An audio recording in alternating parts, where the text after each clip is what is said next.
은혜 받으신 하나님 말씀은 사도행전 1장 12절부터 14절 말씀입니다. 신약성경 187면 그 전후가 되겠습니다. 사도행전 1장 12절부터 14절 말씀을 같이 읽겠습니다. 시작. 제자들이 감람원이라 하는 산으로부터 예루살렘에 돌아오니 이 산은 예루살렘에서 가까워 안식일에 가기 알맞은 길이라. 들어가 그들이 유하는 다락방으로 올라가니 베드로, 요한, 야고보, 안드레와 빌립, 도마와 바돌로메, 마테와 및 알페오의 아들 야고보, 셀로신 시몬, 야고보의 아들 유다가 다 거기 있어 여자들과 예수의 어머니 마리아와 예수의 아우들과 더불어 마음을 같이하여 오로지 기도에 힘쓰더라. 아멘. 리딩 지저스를 이제 신약으로 접어들었고 복음서를 지금 읽고 있죠. 이제 마가복음 읽고 있고 이제 다음 2주가 지나면 이제 추석 그쯤에는 사도행전이 읽혀집니다. 말씀 통독을 이제 1년 동안 진행하고 있으면서 상반기에 큰 많은 프로그램과 또 교회의 절기들을 지나고 여름 사역이 끝나면 이제 추수감사 절기나 종교개혁 주간 그 텀에 참 공백기가 있어서 교회는 참 이 공백기에 얼마나 성도들이 또 하나님께 집중할 수 있는지를 참 고민하는 기간인데 우리 교회는 지금 치유 기도를 하고 있지요. 치유 기도하는 동안에 그 말씀을 읽고 또 기도하면서 중보하는 이 밸런스를 맞춰가는데 참 우리의 영적으로 좀 더 건강하고 또 균형 있고 질서 있는 또 요한 기간이 아닌가라는 생각을 하게 됩니다. 그러면서 오늘 또 사도행전 말씀을 준비하면서 기도에 어떤 기도를 어떻게 또 무엇을 해야 하는지 한번 생각해 보는 계기가 된 줄로 믿으시길 바랍니다. 오로지 기도에 힘쓰더라. 오로지 기도에 힘쓴 결과가 뭐죠? 성령의 강림의 역사입니다. 오순절 성령 강림의 역사가 오로지 기도에 힘쓴 결과입니다. 그렇다면 우리가 성령으로 충만받기 위해서 성령과 함께 동행하기 위해서 해야 하는 일이 명백하죠. 그게 뭐예요? 기도하는 일입니다. 기도할 때 성령의 역사가 일어나는 줄로 믿으시길 바랍니다. 치유 기도의 기간 동안에 치료의 역사가 나타나면 기도해야 되는 줄로 믿으시길 바랍니다. 그래서 그 치유 기도의 시간에 10분간 집중해서 하는 기도, 아침 시간에 바빠서 못하더라도 10분간은 이 기간 동안에 10분간은 집중해서 기도할 수 있는 우리들의 삶의 자리, 그 기도의 자리가 확보될 수 있기를 주님의 이름으로 축복합니다. 그렇게 오로지 기도에 힘쓴 결과 성령 강림의 역사를 열은 이 제자들 또 사도들 또 초대교회는 그렇게 성령의 강림 역사로 말미암아 그들이 다 성령의 충만함을 받고 성령이 말하게 하심을 따라서 다른 언어들로 말하기 시작했습니다. 이 다른 언어들로 말하기 시작했다는 것을 예전에도 한번 얘기했지만 이 하나님 앞에 반역했던 사건, 이 바벨탑 사건으로 인해서 언어가 혼잡되어졌고 흩어졌던 이 반역과 아픔의 역사가 이제 다시 회복되어집니다. 이제 하나님의 영광, 예수 그리스도의 십자가로 말미암아 이 성령의 역사로 다시 하나님께서 하나 되도록 이 하나 되게 하시는 하나님의 그 뜻을 이루어드리는 사람들로 빚어졌다는 거죠. 그 하나님의 뜻을 이루어드리기 위해서 하나님은 성령을 우리에게 선물로 주셨음을 믿으시길 주님의 이름으로 축복합니다. 그렇게 그 하늘의 언어를 통해서 하나 되는 영광과 은혜를 우리가 경험하게 되는 줄로 믿으시길 주님의 이름으로 축복합니다. 사도행전은 첫 절에 데오빌러여 내가 먼저 쓴 글에라는 말로 시작을 하죠. 그래서 내가 먼저 쓴 글이라는 것은 누가복음을 말하는 것을 보편적으로 다 알고 있습니다. 그래서 현대 신학자들은 누가복음과 사도행전을 이렇게 딱 구분하는 것보다 누가복음과 사도행전을 같이 붙여서 누가행전이라고 하는 것이 오히려 바람직하지 않는가. 제가 이제 누가복음과 사도행전을 이제 성경을 조금 이제 연구하는 것 가운데 누가행전은 성경의 축소판 같다라는 것을 이제 제가 한번 언제 사경회 때 또 준비하는 것이 있는데 성경의 역사가 또 이렇게 좁혀졌다가 또 늘려지는 이 프리즘의 모습을 가지고 있는 것처럼 누가복음과 사도행전의 이 누가행전의 역사가 또 성경 축소판처럼 이렇게 또 그런 프리즘을 가지고 있어요. 그런 것들을 보면 하나님께서 이루고자 하시는 일은 정말 명백하다는 거죠. 예수 중심으로, 생명 중심으로 우리가 말씀과 기도로 하나님의 뜻을 분별하고 하나님의 뜻을 이루어 드림으로 하나님 우리와 함께 하시길 원하신다. 이게 바로 임마누엘의 은혜와 축복인 줄 믿으시길 주님의 이름으로 축복합니다. 그 누가복음, 누가의 첫 번째 이야기에서 누가는 예수께서 행하시며 가르치심을 시작해서 제자들을 택하시고 그들에게 아버지께서 약속하신 성령을 기다리라는 명령을 내렸음을 기록했습니다. 그들이 메시아라고 생각하고 쫓았던 예수께서 잡히시고 죽으셨던 그곳, 그 예루살렘을 떠나지 말고 머물라는 그 명령에 제자들은 두렵고 떨렸지만 하늘로 올려주신 예수를 경배하고 큰 기쁨으로 그 예루살렘으로 들어가서 또 늘 성전에서 하나님을 찬송하며 그 말씀에 순종했습니다. 그리고 그들은 가룟 유다가 빠져나가 12제자의 수에 마띠아를 뽑아서 12이라는 숫자를 채우죠. 이 12이라는 숫자가 중요하다는 것도 우리는 잘 알고 있습니다. 그리고 그들은 마침내 오순절날 마가의 다락방, 마가의 다락방에서 온전히 기도에 힘썼을 때, 오로지 기도에 힘썼을 때 성령으로 세례를 받게 된 줄로 믿으시기 바랍니다.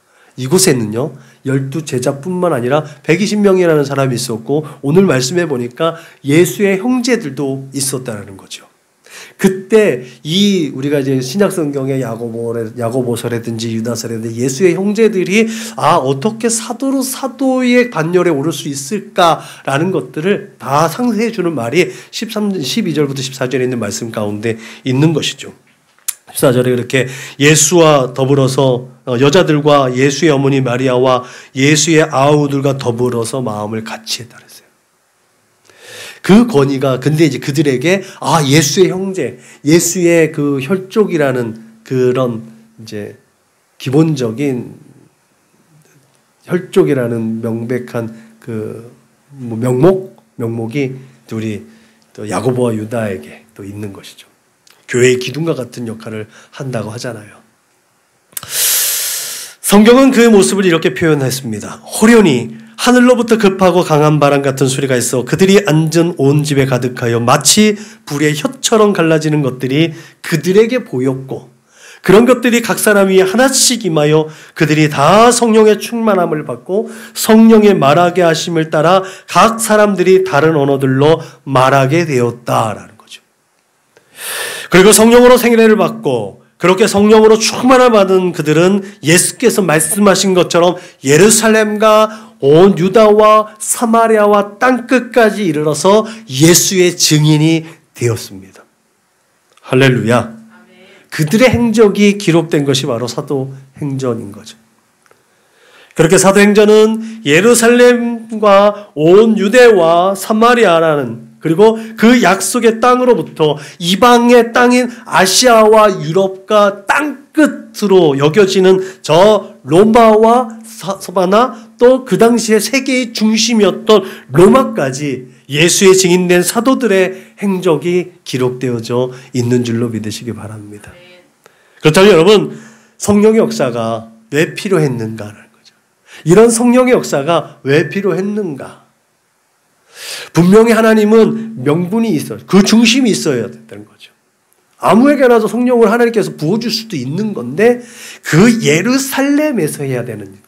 성령이 왜 필요했고 또 왜 예루살렘이었고 왜 또 마가의 집이었냐는 거예요. 마가의 다락방이었냐는 거죠. 이 물음을 해결하면서 성령을 보내시고 성령을 입혀주심으로 우리에게 선언하고자 하시는 하나님의 뜻을 살펴보려고 합니다. 왜 굳이 예루살렘이었는가? 사도행전을 설교하고 성령 강림주일이나 이런 절기 때 늘 설명하는 이야기들입니다. 왜 예루살렘인가? 오늘 본문의 말씀에서 하나님의 말씀이 왕성하다는 표현이 사도행전 전체를 통해서 10번이나 등장을 합니다. 누가는 하나님의 말씀이 예루살렘과 유다와 사마리아와 열방으로 확대되어지는 표현을 통해서 교회가 부흥되어지고 확장되어지고 성장되어지는 것들을 우리에게 또 설명하고 있습니다. 그것이 바로 사도행전의 단락을 구분하는 또 포인트이기도 합니다. 그래서 각 단락마다 6장 7절, 9장 31절, 12장 24절, 19장 5절, 21장 몇 절이죠? 21장 또 그렇게 계속해서 단락이 구분되어지잖아요. 그때마다 계속해서 하나님 말씀이 왕성해지고 제자의 수가 늘어나고 이랬다라는 이야기들로 인해서 그 단락마다 성령의 역사로 확장되어진 것들을 표현합니다. 그렇게 새로운 지역과 새로운 사람들에게 하나님 나라 복음이 전파되고 주 예수 그리스도에 관한 모든 것이 담대하게 또 거침없이 가르쳐지는 것을 증거했습니다. 이 담대하게 거침없이 전해졌다는 것을 우리가 그냥 한 문장으로만 그냥 보고 넘길 수 있는 상황이 아니라는 것도 우리가 알아야 돼요. 그때 그 상황 속에서 어떻게 예수의 복음을 담대하게 거침없이 전할 수가 있었을까? 목숨을 내놓지 않으면 절대로 불가능한 일이었다는 것을 우리가 분명하게 알고 그 한 줄을 읽더라도 정말 감격하며 읽어야 될 줄로 믿으시기 바랍니다. 믿음으로 읽어야 돼요. 그래서 우리가 이 세상을 살아갈 때 믿음이 없이는 안 된다는 것이 더욱더 확정되어지는 것 같아요. 모든 것은 내 마음대로 되지 않는 거예요. 이때 당시에 예수의 복음이 전하여질 때도 정말 들의 풀꽃처럼 자기의 목숨을 내놓는 심정으로 예수의 복음을 전했다는 거예요. 우리처럼 내 체면 생각하고 우리의 안일한 것들 생각하고 우리의 안정된 삶을 생각하고 예수의 복음을 때에 맞춰서 이렇게 전하는 것이 아니었다는 거예요. 조금은 좀 비이성적이고 조금은 사람들한테 거부당할 수 있는, 그럼에도 불구하고 뭔가 사람들에게 피해주지 않는 범위 안에서 내가 오히려 목숨을 내놓는다 할지라도 포기할 수 없는 복음을 전했다는 거예요. 그것이 담대하고 거침없이 전했다는 거예요. 내가 세상 가운데서 사회적인 제약과 불이익을 감수하면서도 내가 그것들을 포기하면서도 내가 예수를 전하는 거예요. 그게 지금 이슬람권 안에 있는 콥틱 교회 성도들의 모습이기도 합니다. 그들이 종교의 자유를 허락하잖아요. 표면적으로는. 근데 이슬람 종교로 개종하지 않으면 사회적인 제약이 있어요. 세금도 더 많이 내야 되고 혜택들이 없습니다. 그 모든 것들을 다 감수하고 그들은 예수 안에 있는 거예요. 2000년대에 지금도 그러할진데 그때 당시에 90%가 종된 사회 속에서 예수를 전하는 것이 그 이방인들에게 또 이방 사람들에게 그 이방 땅에서 정말 처참하게 살아가고 있는 동족들에게 예수의 복음을 전하는 것이 결코 만만치 않았다는 사실을 기억하시길 바랍니다. 그래서 담대하고 거침없었다는 이 말씀이 우리에게는 정말 뼈에 사무칠 수 있는 문구가 되어야 될 줄로 믿으시길 주님의 이름으로 축복합니다. 그렇다면 여러분, 그렇게 사도행전의 역사는 지금도 2000년이 지난 지금도 계속해서 진행되어져서 우리의 삶의 자리에서 역사하고 있음을 믿으시기 바랍니다.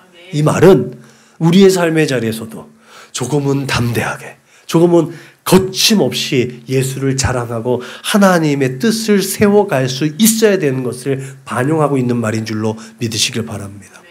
그렇다면 여러분, 왜 예루살렘이었는지를 우리가 확인해 볼 필요가 있는 줄로 믿으시기 바랍니다. 제자들 중에 많은 무리가 갈릴리 지역의 사람들이었습니다. 그래서 예수님의 영향을 받은 갈릴리 사람들, 그들은 갈릴리에서도 기도하면서 기다려도 되지 않느냐는 거예요. 원래 예수님께서 복음을 전할 때 가버나움을 전치규지로 했잖아요. 가버나움에 해당해서도 복음을 전했어요.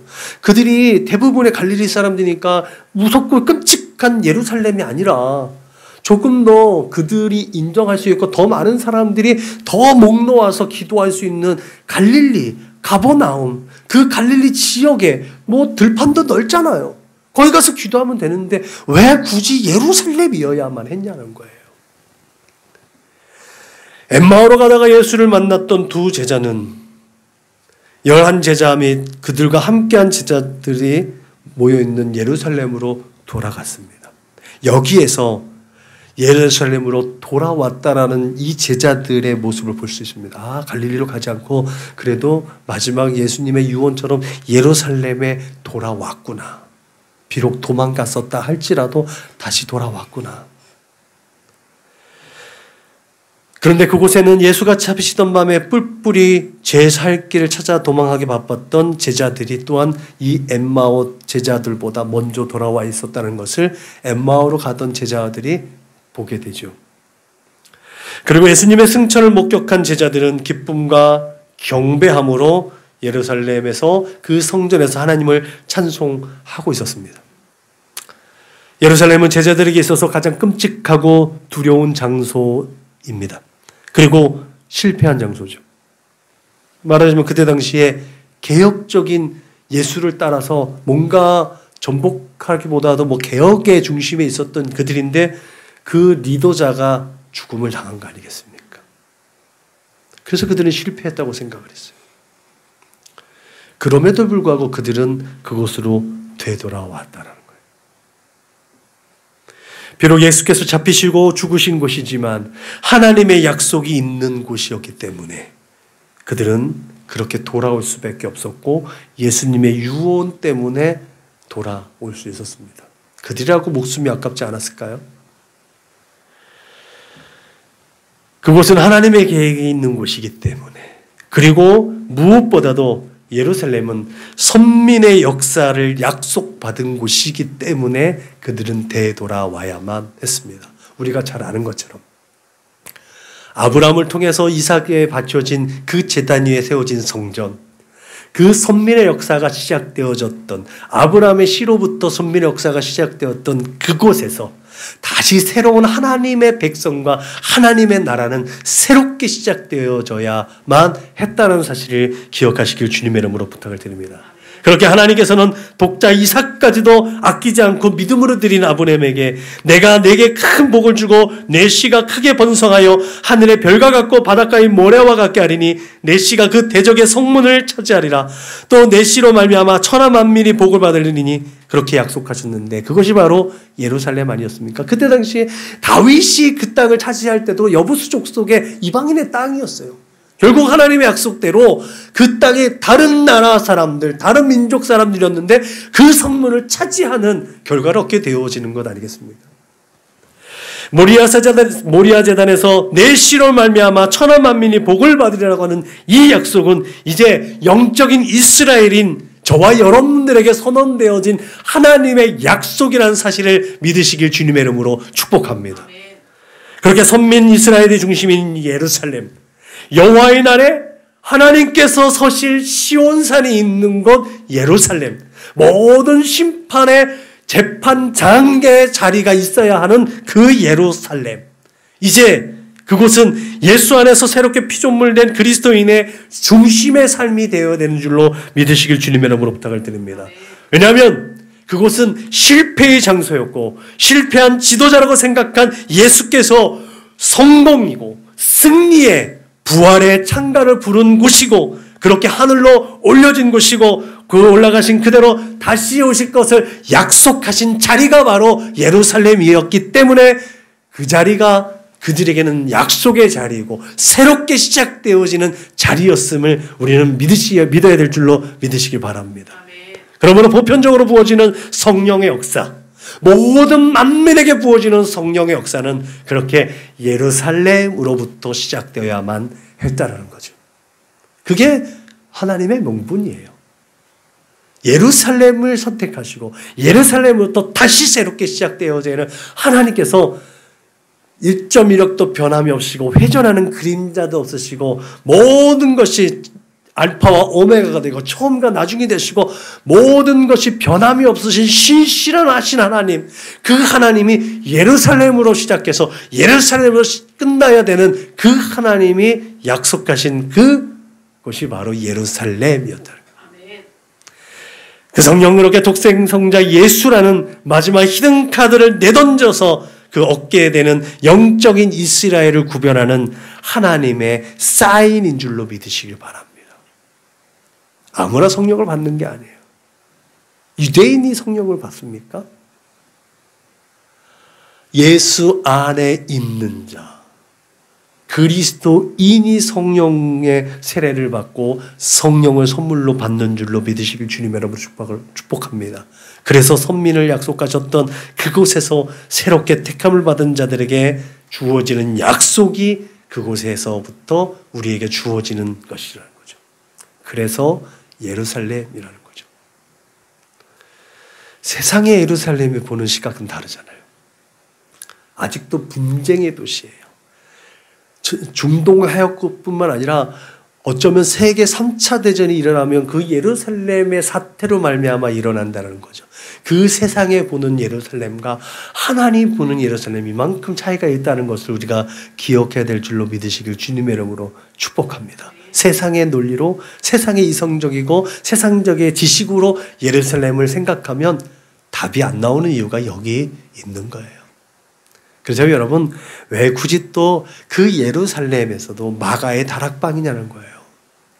우리가 성지순례 가보면 알겠지만 마가의 다락방은요, 제사장 그룹으로 둘러싸여져 있는 한복판이에요. 120명이 모였다 그러잖아요. 오로지 기도에 힘썼다 그러잖아요. 목숨 걸고 기도했는 거예요. 숨소리만 나도 120명이면 그 안에 다 들릴 거예요. 방음시설이 되어 있겠어요? 그 아래는 조금만 내려가면은 베드로가 부인했던 그 대제사장 가야바의 집이에요. 그 뜰이 있어요. 거기 지키는 경비병들이 있잖아요. 사람들이 수시로 왔다 갔다 하는 자리에 길목에 마가의 다락방이 있어요. 왜 굳이 마가의 다락방이냐는 거예요. 제자들은 예루살렘에 들어와서 그들이 요하는 다락방으로 올라갔습니다. 우리가 가진 성경에는 그냥 다락방으로 소개되어져 있지만 12장에서 투옥되어졌다가 천사의 손에 이끌려 나온 그 베드로가 정신을 차리고 성도들이 있는 곳으로 향한 곳이 마가라 하는 요한의 어머니 마리아의 집이라고 말해서 120명 정도 모여드는 다락방, 그래서 마가의 다락방이라고 이제 명칭이 붙여지는 거죠. 이 다락방은 그냥 헬라어 본문에는 그냥 다락방으로 우리가 해석되어졌지만 헬라어로 위층이라는 의미를 가지고 있어요. 그러니까 한 칸 위에 있다라는 거예요. 우리가 성지순례 가서 알겠지만 1층에 뭐가 있어요? 1층에는 다윗의 가묘가 있어요. 다윗 왕의 가묘가 있습니다. 그래서 이제 선교사님이 성지순례 할 때 그런 설명을 해요. 다윗의 가묘가 있다는 건 뭐예요? 거기에 죽음이 있다는 거죠. 죽음 위에 새로운 생명이 싹 떴다는 거예요. 그 얘기를 또 이제 설명해 주는 것이 있어서 또 의미하는 바가 있다는 거죠. 사람들이 볼 때 다윗 왕의 가묘가 있다는 건 거기가 사람들이 순례하는 장소였다는 것도 의미해요. 근데 그 위에서 기도한다고요? 어쩌면 반역자라고, 민족의 반역자라고, 이단의 괴수의 무리들인데 120명이 모여서 기도한다고요? 이게 상식적으로 납득이 안 되는, 성경이니까 우리가 믿음으로 보는 거죠. 아까 담대하게 거침없이 했다는 말과 동일한 거예요. 그 마가의 다락방에서 기도하는 거는요, 상상할 수 없는 일이에요. 이성적으로 도저히 판단이 안 되는 일입니다. 그럼에도 불구하고 그들은 그곳에서 기도했다는 거예요. 여러분, 그렇게 오늘 본문에 사용되어지는 곳에서 그 다락방 위층에서 사도들과 성도들이 기도했다는 것. 이미 여기는 오픈되어진 곳입니다. 사람들끼리 예수 그리스도 안에 있는 성도들에게도 오픈되어진 장소일 뿐만 아니라 그들을 박해하고 그들을 핍박하고 그들을 잡아가려고 하는 공적인 지위에 가진 사람들, 일반 사람들도 그 자리를 다 알고 있었다는 것을 의미하기도 합니다. 그렇다면 다시 한번 질문을, 왜 그런 곳이에요? 왜 굳이 마가의 다락방이에요? 그 질문을 우리가 던져볼 수 있는 거죠. 그 자리가, 장소가 좀 넓었기 때문에 그럴 수도 있겠죠. 지금도 보면 엄청 넓어요. 양쪽으로 계단이 있을 정도로 120명들은 너끈하게 수용할 수 있는 장소예요. 일반 뭐 중형교회 성도들 갖고 부흥해도 될 정도로 넓은 장소니까. 그렇다고 거기에 핍박을 피할 수가 있었을까요? 제사장의 보호의 그늘 아래에 있었으니까 뭐 그럴 수 있었다라고 뭐 생각할 수도 있겠죠. 뭐 베드로나 요한이 또 예수님이 잡히실 때 그 핍박 장소, 그 박해하는 장소, 그 신문 장소에 또 사람들 이용해 또 사람들한테 또 조금 로비해가지고 그 장소로 들어갈 수 있는 것들을 상황들을 볼 때 제사장들에게 긴밀한 관계 가운데서 좀 뭔가 은둔시킬 수 있는 뭐 소지도 있었다고 한다고 할지라도 굳이 마가의 다락방에서 그들이 다 예수의 어머니 마리아와 예수의 형제들과 12살 중심 인물들이 다 모여서 한 번에 일망타진달 수 있는 그런 위험을 감수하면서 왜? 라는 질문을 던질 수가 있는 거죠. 여러분, 마가의 다락방이 시온산에 있습니다. 그리고 그 마가의 집과 대제사장의 집과의 거리는 실제로 차이가 별로 없어요. 이것들을 볼 때 하나님께서 뭔가 특별한 계획이 있구나라는 것들 우리가 발견할 수 있어야 될 줄로 믿으시기 바랍니다. 요한은 마지막 때에 어린 양이 시온산에 섰고 그와 함께 14만 4천이 서 있음을 증거합니다. 요한계시록에. 시온은 하나님께서 특별히 사랑하시고 영광을 받으실 만한 곳입니다. 그래서 시인들은 늘 이렇게 고백합니다. 여호와께서 야곱의 모든 거처보다 시온의 문들을 사랑하시는도다. 여호와는 위대하시니 우리 하나님의 성 거룩한 산에서 극진히 찬양받으시리로다. 터가 높고 아름다워 온 세계가 즐거하며 큰 왕의 성 곧 북방에 있는 시온산이 그러하도다. 여러분, 예수께서 고난받으시고 조롱받고 핍박받았던 그곳에 예수의 영이신 성령이 임하셨습니다. 이것이 하나님의 의도입니다.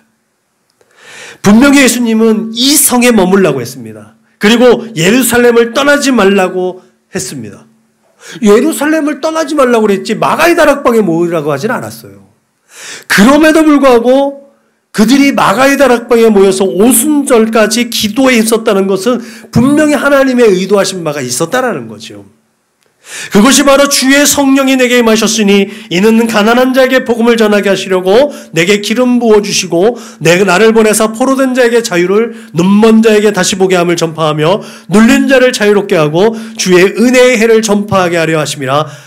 이 말씀을 따라서 새로운 유토피아를 꿈꿨던 그들의 핵심 장소가 실패의 장소가 아니라 본래 예수님과 함께 성령이 임하면 이루어질 꿈의 나라, 하나님의 나라였다는 것을 선언하고 선포하는 자리가 마가의 다락방이었다는 거예요. 많은 원수들에게 둘러싸여져 있고 어쩌든지 일망타진해서 모든 목숨을 다 뺏길 수 있는 그 자리임에도 불구하고 하나님만 바라보는 인생들, 그 뱀들이 우글거리는 가운데서 노뱀을 치켜들어서 그 모세가 세운 노뱀만 보았을 때 생명을 얻은 것처럼 그 모든 원수들이 그들을 세하려고 하는 그 악의 중심 속에서, 그 악의 무리들 가운데서 하나님을 향한 믿음만 가지고 기도했었을 때, 오로지 기도에 힘썼을 때 성령은 그들에게 부어졌고 그들의 모든 술수와 계획과 수포를 오히려 다 수포로 돌릴 수 있는 능력이 그들에게 주어졌다는 거죠. 이 일이 있은 후에 이들이 향한 일이 뭐예요? 예루살렘 한복판으로 가서 예수를 증언한 일이었고 공회의 자리에서도 예수를 증언하는 일이었어요. 그들을 둘러싸고 있었던 그 철옹성과 같은 악의 무리들의 그 철옹성이 깨어졌을 때 이 본물처럼 터져나가는 성령의 역사는 사도행전에서 우리에게 보여주는 그냥 그대로의 역사입니다. 성령의 역사는 가두어지는 역사가 아니라는 거죠. 이게 하나님께서 시작되어진 예루살렘을 택하셔서 예루살렘부터 새롭게 시작되어진 하나님의 역사가 이루어지는 것처럼 성령의 역사는 그 예루살렘 시온산에서부터 시작되어져야 돼요. 그러기 위해서 가장 임팩트 있는 곳이 어디였냐는 것을 택한다면 마가의 다락방이었다는 거예요. 그 제사장 무리들 가운데 예수를 핍박하고 반역자들을 찾으려고 혈기왕성하고 있는 그들이 노려보고 있는 그 한 곳, 절대로 이성적으로 생각할 수 없는 그곳, 그래서 담대하고 거침없이 하나님 앞에 기도하고 오로지 기도에 힘쓸 수밖에 없는 그곳, 성도들은 그렇게 기도할 수밖에 없는 그곳, 모든 사람들이 주목하여 볼 수 있는 그곳, 그것이 바로 마가의 다락방이었다는 거예요. 그러므로 저와 여러분들에게 실패와 좌절을 맛보게 하는 상황과 환경 가운데 있다라면 하나님의 분명한 뜻을 분별할 수 있기를 주님의 이름으로 부탁을 드립니다. 원수리 드글들거리는 그 한복판에서도 하나님은 하나님의 뜻을 이루어지기 위해서 우리에게 지혜를 주시고 명철함을 주시고 능력과 지혜와 권세를 더해 주셔서 성령으로 충만하게 해주셔서 하나님의 뜻을 이루어 드릴 수 있도록 우리를 빚어주게 하심을 믿으시기를 주님의 이름으로 축복합니다. 내가 하는 일이 아니라는 거죠. 나는 할 수 없어요. 그러나 하나님께서 일하시면 그 모든 것들은 온전히 역사로 이루어지는 줄로 믿으시길 주님의 이름으로 축복합니다. 그래서 여러분들에게 너무 독해서 쳐다보기도 싫은 실패와 좌절이 오히려 여러분들의 성공적인 삶을 이끄는 밑거름이 될 수 있다는 사실도 기억하시길 주님의 이름으로 축복합니다. 이제 한 걸음 더 내딛어서 성령의 임재가 이렇게 있어야만 했었던 이유를 한번 우리가 살펴보겠습니다. 사도행전 전체를 통하는 중요한 메시지는 하나님 나라입니다. 누군가 신학자들이 얘기하는 마태복음에서 가장 중심이 되는 건 뭐예요? 한 목사는 임마누엘이 마태복음의 중심이라고 여겨지는데 어느 신학자는 그래요. 마태복음에서는 천국이 중심이라는 거예요. 왜? 천국이 뭔데? 천국이 바로 예수라는 거예요. 예수를 발견하기 위해서 그 많은 천국 비유들 가운데 예수가 천국이기 때문에 예수를 발견하니까 자기에 있는 것들 모든 것들을 다 팔고 그것을 산다는 거예요. 예수가 천국이기 때문에 자기가 있는 모든 것, 내 모든 것들을 다 포기하고 천국만을 소유한다는 거예요. 그게 팔복의 의미라는 거죠. 동의합니다. 예수의 역사는 그래서 하나님의 나라를 이끌어가는 역사인 줄로 믿으시길 주님의 이름으로 축복합니다. 예수님이 꿈꾸신 하나님의 나라. 그렇지만 제자들이 꿈꾸는 하나님의 나라는 달랐습니다. 그리고 제자들마다 서로 그 꿈이 달랐습니다. 사자성어 중에 5월 동주라는 말이 있죠. 서로 사이가 좋지 않은 사람들이 어쩔 수 없이 한자리에 있을 수밖에 없을 때 사용하는 사자성어입니다. 이처럼 서로의 야망과 서로의 생각과 환경이 다른 12명의 제자들이 그들과 완전히 다른 꿈을 가진 예수님과 3년이 넘도록 동행했습니다. 그 꿈을 가장 임팩트 있게 이뤘다고 생각한 사람이 누구였을까요? 아마도 가룟 유다였을 거예요. 내가 예수님이 이제 이렇게 하면 예수님께서 저 로마인들 다 쓸어낼 수 있을 거야. 야고보, 요한, 엄마 치맛바람 일으키고 수제자, 그래보다도 내가 자기들의 야망과 꿈 중에서도 내가 그 꿈을 제일 먼저 이룰 거야. 그 꿈을 이룰 수 있는 때가 됐어. 이게 가룟 유다 아니었겠습니까? 근데 그 꿈이 완전히 허물어졌을 때 자기 스스로 그 모든 것들을 한탄하는 것이 또 가룟 유다였다는 거죠. 인간의 꿈은 그렇게 안개와 같습니다. 하나님께서 계획하신 것이 뭐냐? 사람이 계획하는 것이 아무리 많아도 하나님의 뜻만이 세워진다라고 성경 하나님 우리에게 말씀하신 줄로 믿으시길 주님의 이름으로 부탁을 드립니다. 그런데 여러분, 예수님께서 그렇게 서로 다른 꿈을 가진 제자들에게 한 가지 꿈을 주셨다는 거죠. 그 꿈이 뭐예요? 너희들이 가지고 있는 꿈과 야망, 그래, 그것 나중에 다 할 수 있으면 해. 그런데 제일 중요한 건 내 증인이 되라. 그리고 그것은 오직 성령이 임하신 권능을 받음으로만 가능하다는 것을 말씀하셨습니다. 십자가를 지신 예수께서 나누어진 제자들의 마음을 하나 되게 하시기 위해서 그들이 하나의 사명과 하나의 목적을 향해 달려나갈 수 있도록 내 증인이 되라라는 미션을 주셨다는 거죠. 그 증인되는 미션을 통해서 그들은 그들의 꿈과 소원과 비전과 야망을 이루어갈 수 있었음을 우리는 확인할 수 있다는 거죠. 때로는 그 꿈과 야망과 그들의 소원들을 포기하기도 했습니다. 그 미션은 놀랍게도 그렇게 하나님의 나라의 임재를 시작하는 그 미션을 알리는 신호탄이 되었다는 거죠. 사도행전의 첫 번째 부분에서 가룟 유다가 빠져나간 12제자의 수에 마띠아가 선출되어지는 보궐선거 이야기가 나옵니다.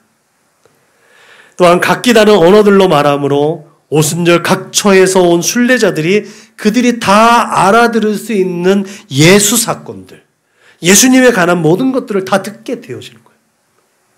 또한 성령의 세례와 임재 사건을 통해서 이미 선지자 요엘을 통해서 말씀하신 하나님의 의도된 사건이라는 것을 그들이 다 알게 되어지고, 겁쟁이였던 베드로의 설교를 통해서 예루살렘 한복판에서 증인의 사명을 감당하게 돼요.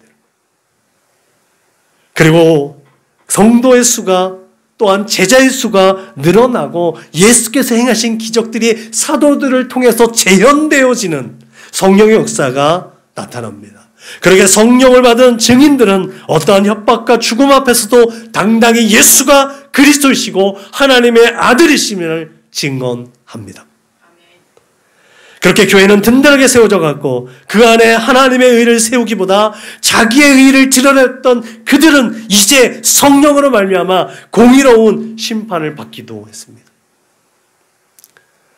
그리고 교회 안에 불평등이 해소되어지고 성도들 간에 갈등이 해결되어질 수 있는 제도들이 하나씩 만들어져 갔습니다. 그럼에도 불구하고 변하지 않는 이름은 하나님의 말씀이 흥왕하여지고 제자의 수가 많아지고 허대한 제사장 무리도 복종해들.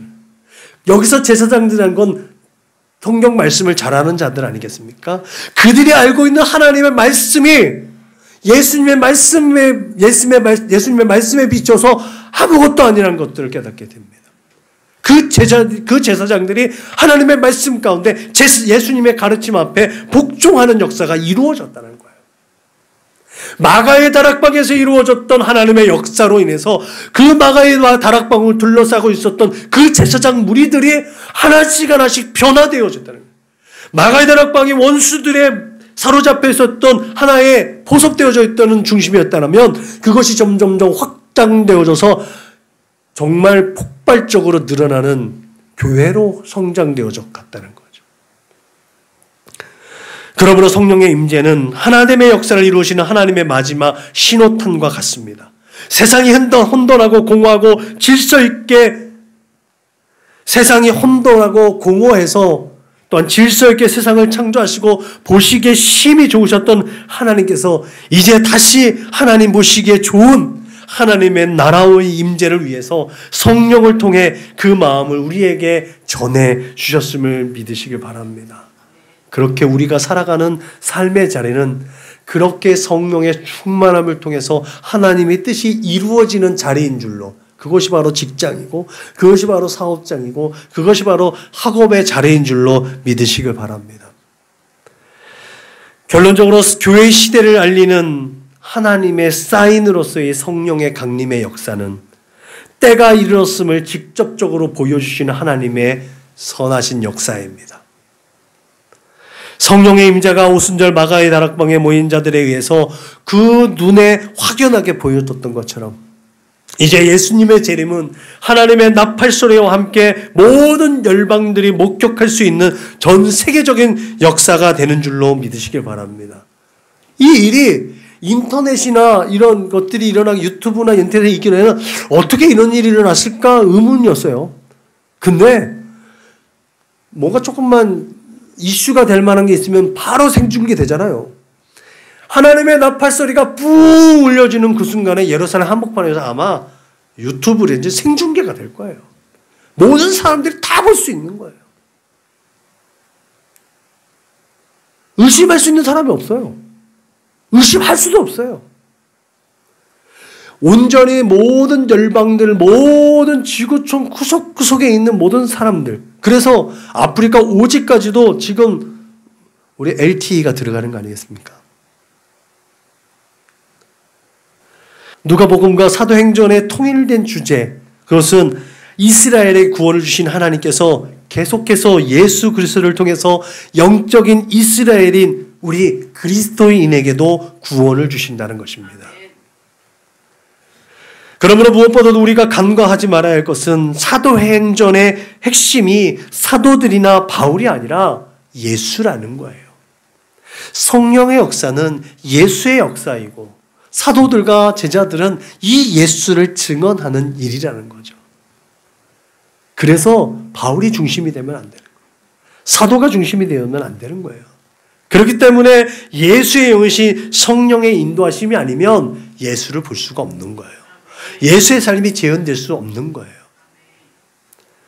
그러므로 오늘 우리에게 예수를 기억나게 하시고 예수를 고백하게 하시고 예수를 기대하게 하시는 성령 하나님의 인도하심을 따라 지금 이 시간에도 성령께서 우리와 함께 하심을 믿으시길 주님의 이름으로 축복합니다. 성령께서 날마다 우리와 함께 하시기 위해서 우리 선한 목자 믿음의 거룩한 공동체가 날마다 오로지 기도에 힘쓰는 믿음의 거룩한 백성들 되시길 주님의 이름으로 축복합니다. 기도하시겠습니다. 하나님 감사합니다. 하나님께서 택하신 선민 이스라엘을 구원하여 주시고 그들과 함께해 주심으로 말미암아 그들을 신원하여 주시고 회복하여 주시고 끊임없이 긍휼과 자비를 베풀어 주시는 것처럼 예수 그리스도의 십자가 그 보혈 그 핏값 주고 사신 우리 예수 믿는 우리들을 끝까지 지키시고 인도하시고 사랑하시고 회복하여 주심을 믿습니다. 때를 따라 돕는 은혜를 베풀어 주시고 긍휼과 자비로 돌아오게 하심을 믿습니다. 하나님 그 은혜와 긍휼에 기대어서 날마다 성령으로 충만하기 위해서 기도에 힘쓰는 기도와 간구로 하나님의 얼굴을 구하고 하나님께서 베풀어 주시는 은혜와 평강 가운데 살아갈 수 있도록 주님 축복하여 주옵소서. 감사하며 걸어가시는 우리 구주 예수님의 이름으로 기도드렸습니다.